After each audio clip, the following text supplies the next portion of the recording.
ආයිබෝවන් පරියේෂණ පාදක ඉගිනුම් පාඨමාලාවට නැවතත් ඔයාලව සාදරයෙන් පිළිගන්නවා. හොඳයි. අද අපි මේ විග්‍රහයෙන් කතා කරන්න යන්නේ දෙවනි කොටසේ පළවෙනි පාඩම. ඒ කියන්නේ RBL රාමෝ ගැන. මේක තමයි මුළු ඉගිනුම් ක්‍රියාවලියේම නිල් පිටපත. ඒ කියන්නේ බ්ලූප්‍රින්ට් එක. හරි. අපි මේක පටන් ගමු හරිම සරල ඒත් ගොඩක් වැදගත් ප්‍රශ්නයකින්. හිතන්නකෝ අපිට ලස්සන ගයක් හදාගන්න ඕනේ කියලා. අපි කිසිම සැලැස්මක් බ්ලූප්‍රින්ට් එකක් නැතුව ගඩොල් ගේන්න සිමෙන්ති ආනන්න පටන් ගන්නවද? නෑ නේද? එහෙම කළොත් ඉතින් වෙන්නේ ලොකු අවුලක්. ඔන්න ඔය වගේම තමයි ඉගෙනීමත්. අපි ගොඩනගන්න උත්සාහ කරන දැනුම් නිවසටත් ශක්තිමත් සැලැස්මක් ඕනමයි. අන්න ඒ සැලැස්ම ඒ නිල් පිටපත තමයි අපි RBL රාමුව කියලා කියන්නේ. ඒක නැතුව ඉගෙන ගන්න යන එක හරියට අත්තිවාරයක් නැතුව ගයක් හදන්න යනවා වගේ වැඩක්. ඉතින් මේ අපි නිල් පිටපතේ තියෙන්නේ මොනවද? ඒකේ පැහැදිලි පියවර පහක් තියෙනවා. මුලින්ම ප්‍රශ්න කරලා අත්තිවාරම දානවා. ඊට පස්සේ විමර්ශනය කරලා සංශ්ලේෂණය කරලා බිත්ති ටික හදා ගන්නවා. ඊළඟට නිර්මාණයක් කරලා වහලයක් ගහනවා. අවසානයේදී ඒ හදපු gedara අනිත් අයට පෙන්නලා ඒ ගැන ආපහු හිතලා බලනවා. මේ තමයි අද අපේ ගමනේ මාර්ගසිතියම. හරි. එහෙනම් අපි අපේ දැනුම් නිවස හදන්න පටන් ගමු. පළවෙනි අදියර තමයි ශක්තිමත්ම කොටස. ඒ කියන්නේ අතිවාරම දැමීම. ඕරෑම ගොඩනැගිල්ලක් වගේම හැම දෙයක්ම රඳා පවතින්නේ මේ අතිවාරමේ ශක්තිය මත. RBL ක්‍රමයේදී ඒ අතිවාරම තමයි ප්‍රබල ගැඹුරු ප්‍රශ්නයක්. මේක හරියට කළොත් මුළු ඉගෙනුම් ක්‍රියාවලියම සාර්ථකයි. මේ අධ්‍යයනයේදී වෙන දේ නම් හරිම අපූර්වයි. සාම්ප්‍රදායික පන්තියක වගේ නෙවෙයි. මෙතනදී ශිෂ්‍යයා තමයි ප්‍රධාන චරිතය.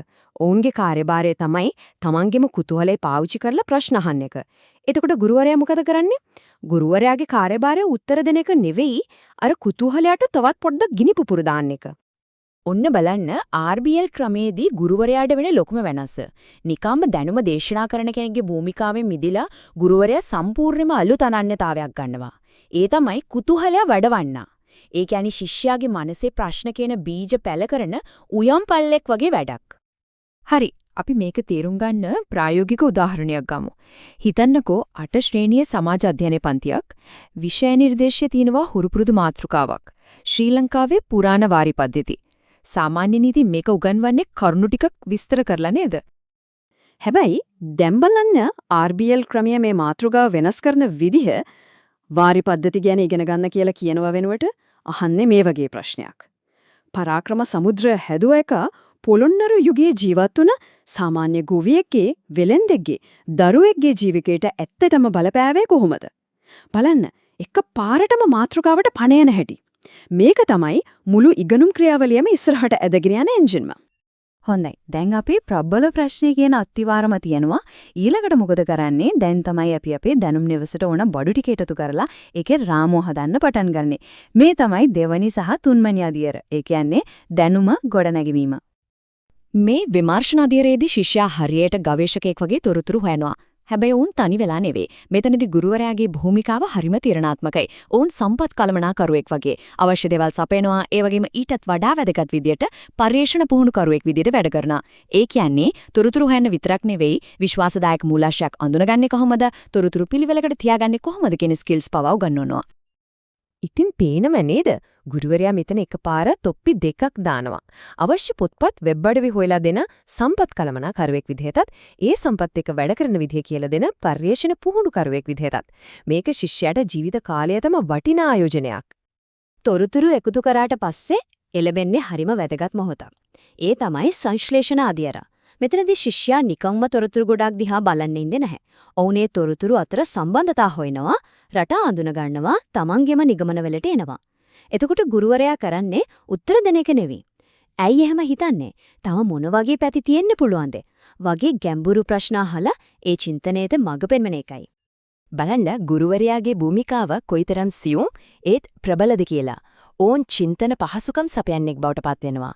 හරියට මූර්ති ශිල්පියෙක්ට අවශ්‍ය මෙවලම් ටික දීලා තමන්ගේම නිර්මාණය කරගන්න උදව් කරනවා වගේ ගුරුවරයා ශිෂ්‍යයන්ට ඕන්ගේම අවබෝධය කියන මූර්තිය හදාගන්න අවශ්‍ය මානසික මෙවලම් ටික සපයනවා.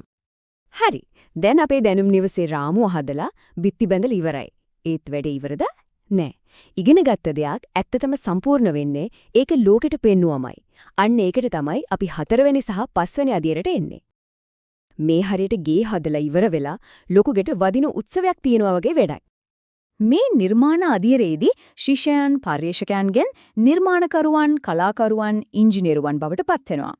ඔවුන් හොයාගත්ත වියුක්ත දැනුම අතින් අල්ලන්න පුළුවන් ඇහෙන් දකින්න පුළුවන් කනෙන් අහන්න පුළුවන් දෙයක් බවට පත් කරනවා. මේ ලොකු වැඩේදී ගුරුවරයා දක්ෂ ව්‍යාපෘති කළමනාකරුවෙක් වගේ කාලය සම්පත් කළමනාකරණය කරගන්න මඟ පෙන්වනවා. මෙතනදී නිර්මාණශීලීත්වයට සීමාවක් නැහැ. නිකම්ම රචනාවකින් එහාට ගිහින් අපේ පරාක්‍රම සමුද්‍රයේ උදාහරණයක් ගත්තොත් ශිෂ්‍යයන්ට පුරවල් ඒ වැවේ ත්‍රිමාණාකෘතියක් හදන්න, ඒ ගැන කෙටි වාර්තා චිත්‍රපටයක් හදන්න, එහෙමත් නැත්නම් ඒ කාලේ ජීවත් වුණ කෙනෙක්ගේ ඇසින් දිනපොතක් ලියන්න.